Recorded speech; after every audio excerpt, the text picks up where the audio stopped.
Good morning student, welcome back your business study class. तो yesterday I taught you about the capital structure की how to maintain the capital structure. डेप्ट कितना रखना है हमें, equity कितनी रखनी है. अगर हम डेप्ट इंक्रीज करते हैं तो हमारी कंपनी को प्रॉफिट हो रहा है, उससे उसकी ROI बढ़ रही है या कम हो रही है. तो ये सारी चीज़ें हमने अभी तक किसमें पढ़ी थी, कैपिटल स्ट्रक्चर में. आज हम वो फैक्टर्स पढ़ेंगे. Those factors are directly affected to the capital structure. ऐसे कौन कौन से फैक्टर हैं, ऐसे कौन कौन से रीजंस हैं जो हमारे कैपिटल स्ट्रक्चर को इफेक्ट करते हैं. तो पहला पॉइंट हमारा यहाँ पे आ जाता है कैश फ्लो पोजीशन. बेटा everybody is knowing about the cash flow position because the cash flow position is a very important thing in our capital structure. How to it is important? देखिए capital structure में cash flow position में हम जो दिखाते हैं interest on debenture, interest on long term borrowing. ठीक है, तो ये interest on long term borrowing, interest on debenture और preference share, dividend on preference shares, इसके अलावा हमारे पास जितना भी पेमेंट होता है वो सारे हमारे किस में शो होते हैं, कैश फ्लो पोजीशन में. अब देखो अगर हमारा कैश फ्लो पोजीशन ये शो कर रहा है, उसमें जो ऑपरेटिंग एक्टिविटी है, उसमें जो फाइनेंसिंग एक्टिविटी है वो ये शो कर रही है कि हम इजीली कैश का पेमेंट कर सकते हैं, लोन का पेमेंट कर सकते हैं.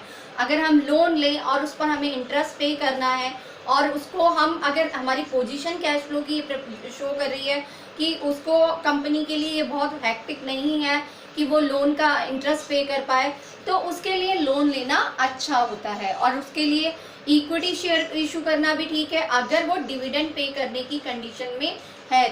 तो cash flow position is a very important factor. A company employ more of डेब्ट securities in its capital structure if company is generating enough cash.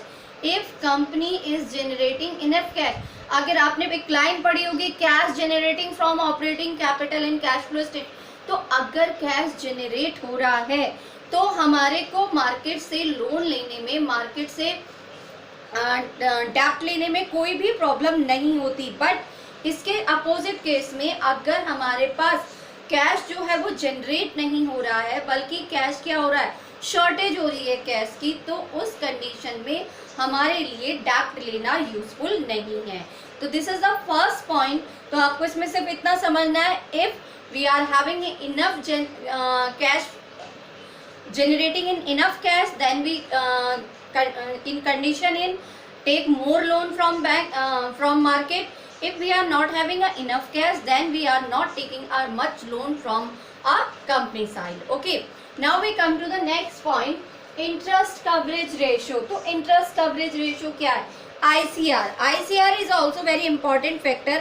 High ICR companies can have more borrowed. अगर आपका ICR निकालने का एक formula होता है बेटा, simply ICR equal to होता है ICR EBIT,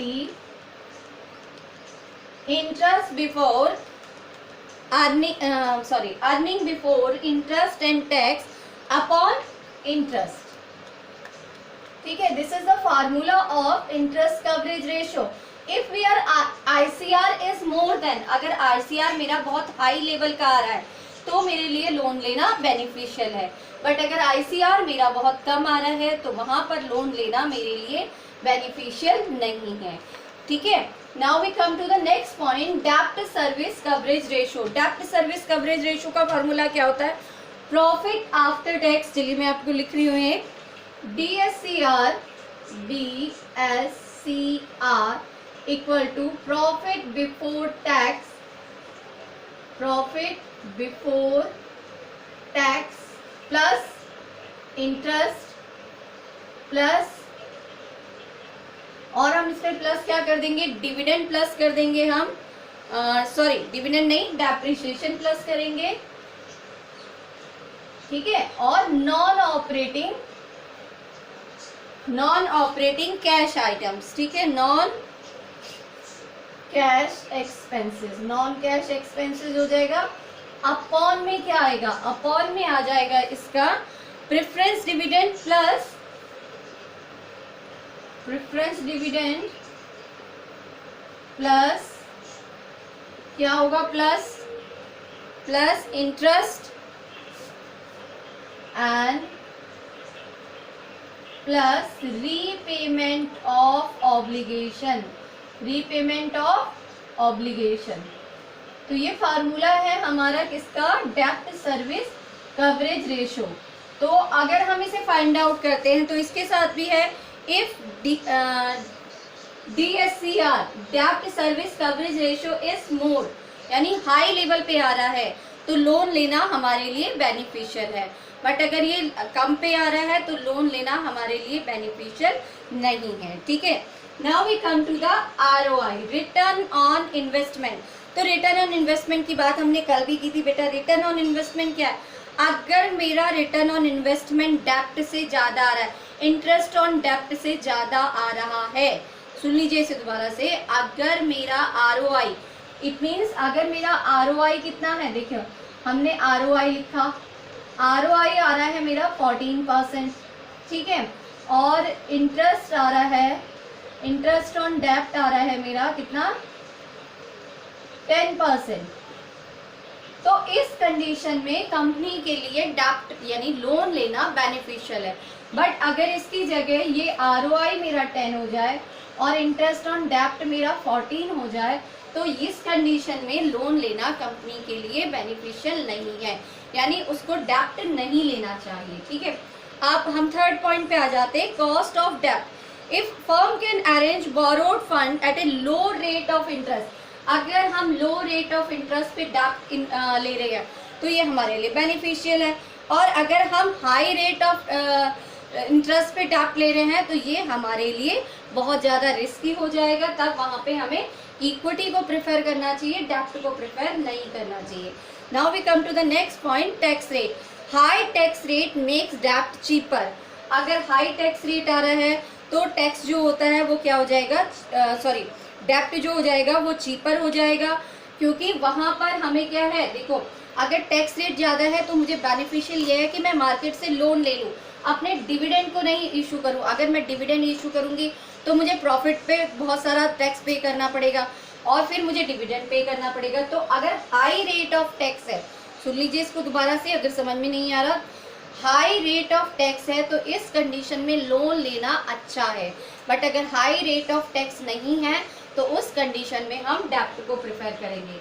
now we come to the next point, cost of equity. Cost of equity यानी जो हमने इक्विटी शेयर्स इशू किए हैं, अगर उनकी cost as per as a डेब्ट increasing earning per share, EPS मेरा कम आ रहा है, ठीक है, EPS मेरा कम आ रहा है, तो उस कंडीशन में और लोन लेने के बाद EPS, जो कल मैंने आपको एग्जांपल कराया था, मैंने उसमें आपको क्या दिखाया था कि जब हमने लोन लिया तो हमारा EPS इंक्रीज हो गया।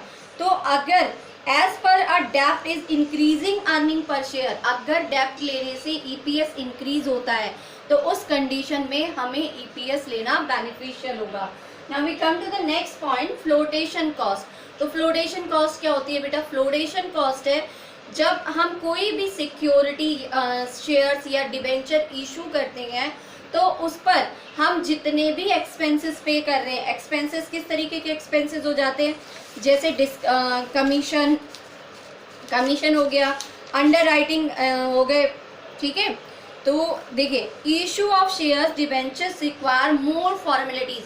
जब भी हम कोई सिक्योरिटी इशू कर रहे होते हैं तो हमें उसके साथ बहुत सारी फॉर्मेलिटीज करनी पड़ती हैं, तो जिसके साथ जितनी ज़्यादा फॉर्मेलिटी करनी है, जितने ज़्यादा एक्सपेंसेस हमें पे कर रहे हैं, वो हमारे लिए उतना कॉस्टली हो जाएगा। समझ लो इसे कि अगर मैंने शेयर इशू किए और उस पर मुझे खर्चा करना पड़ रहा है इशू करने के लिए 20,000 रुपये का, जबकि डिबेंचर को इशू करने के लिए मुझे खर्चा करना पड़ रहा है 10,000 रुपये का, तो मेरे लिए बेनिफिशियल कौन से हो गए, मेरे लिए बेनिफिशियल डिबेंचर हो गए, क्योंकि मुझे लोन आसानी से मिल जा रहा है कंपैरेटिवली इशू ऑफ शेयर्स। ठीक है, तो इसको हम क्या कहते हैं, फ्लोटेशन कॉस्ट। जो ये कॉस्ट इस पे इंक्रीज लगाई जाती है, उस कॉस्ट को हमने कहा है flotation cost. Now we come to the next point, risk consideration. Risk consideration, जिस चीज में भी रिस्क, जैसे आपको मालूम है कि मार्केट से लोन लेने में रिस्क है, क्योंकि अगर कंपनी किसी कारण से इंटरेस्ट पे नहीं कर पाई या पेमेंट रीपेमेंट ऑफ लोन नहीं कर पाई तो कंपनी की एसेट्स तक सेल हो जाती हैं।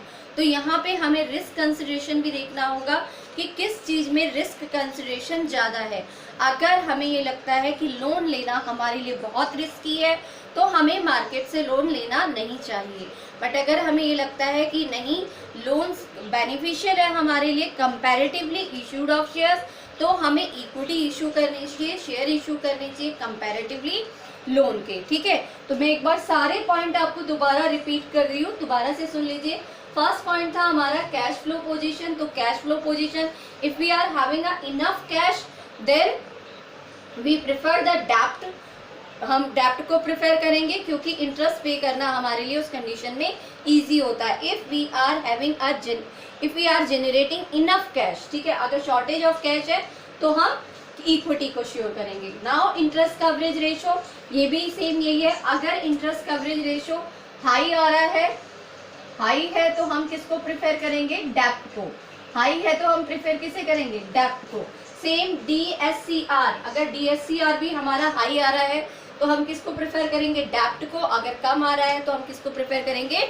इक्विटी को। ठीक है, अब रिटर्न ऑन इन्वेस्टमेंट, अगर ROI ज़्यादा है और इंटरेस्ट रेट कम है तो it is a beneficial for कि हम मार्केट से लोन ले लें comparatively issued of share. Cost of डेप्ट, अगर कॉस्ट ऑफ डेप्ट हमारा यानी जितना भी हमने मार्केट से लोन ले रहे हैं उसके पे बहुत ज़्यादा हमें एक्सपेंसेस, उस पर इंटरेस्ट रेट हमें बहुत ज़्यादा पे करना पड़ रहा है तो हमें इक्विटी को प्रेफर करेंगे, अदरवाइज हम डेप्ट को प्रेफर करेंगे। Tax rate, if we are having a high tax rate then we prefer the डेप्ट। If we are